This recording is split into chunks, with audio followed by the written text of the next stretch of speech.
जो कि वैशाख मास में रोजाना जरूर सुननी चाहिए। इस कहानी को सुनने से सभी दुख दूर हो जाते हैं और धन में वृद्धि होती है। तो कहानी को अंत तक प्रेम पूर्वक सुनिएगा। एक नगर में एक जाट और जाटनी रहते थे और वह बहुत गरीब थे।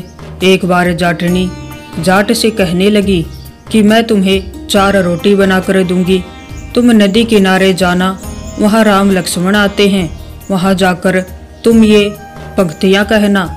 राम बड़े लक्ष्मण छोटे, वो बैठे अम्बे की डाली, वो बैठे चंबे की डाली, मिट्टी का दशरथ बनावे, मक्खन मिश्री का भोग लगावे, दे परिक्रमा घर को आवे।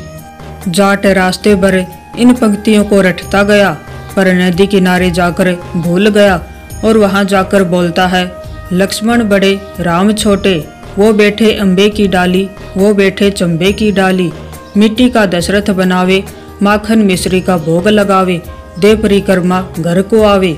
जाट की बात सुन राम लक्ष्मण से कहते हैं कि लक्ष्मण, इसने तुम्हें बड़ा बताया है, तुम इसे कुछ दे दो। लक्ष्मण बोलते हैं कि हे राम, इसकी बुद्धि मलिन हो गई है, यह मूर्ख व्यक्ति है, कहीं राम से भी बड़ा कोई व्यक्ति है? राम बोले कि नहीं लक्ष्मण, इसने तुम्हें बड़ा बताया है तो तुम ही इसे कुछ दे दो। राम जी की बात सुन लक्ष्मण ने थोते बांस में कुछ मोहर अशरफी भरकर दे दी।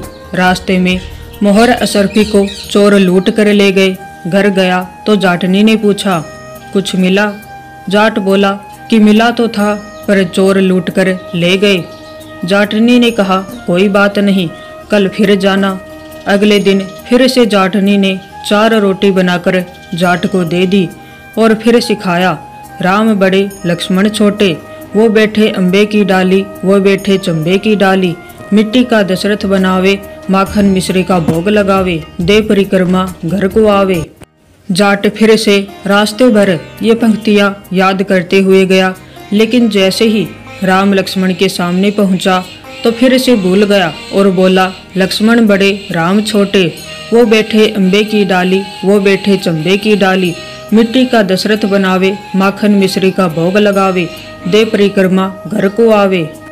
राम बोले, हे लक्ष्मण, ये व्यक्ति आज भी तुम ही बड़ा बता रहा है, तुम ही इसे कुछ दे दो। लक्ष्मण फिर बोले, इसकी बुद्धि तो खराब हो गई है, मूर्खमती वाला व्यक्ति है, ये कभी भी राम से कोई बड़ा नहीं हुआ है। राम फिर बोले कि लक्ष्मण, इसने तुम्हें ही बड़ा बताया है, इसलिए तुम्हें कुछ दो। लक्ष्मण ने इस बार जाट को सोने की ईंट दे दी। रास्ते में फिर से चोरों ने उसे लूट लिया। घर गया तो जाटनी ने फिर से पूछा कि कुछ मिला? जाट बोला कि मिला तो था, लेकिन रास्ते में चोरों ने लूट लिया।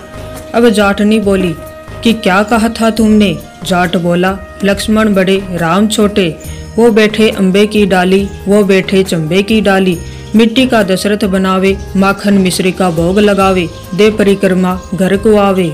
यह सुनकर जाटनी बोली कि तुम तो बहुत ही भोले हो, कहीं राम से भी बड़ा कोई हुआ है दुनिया में?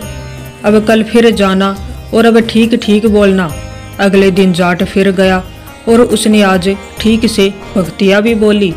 राम बड़े लक्ष्मण छोटे, वो बैठे अम्बे की डाली, वो बैठे चंबे की डाली, मिट्टी का दशरथ बनावे, माखन मिश्री का भोग लगावे, दे परिक्रमा घर को आवे।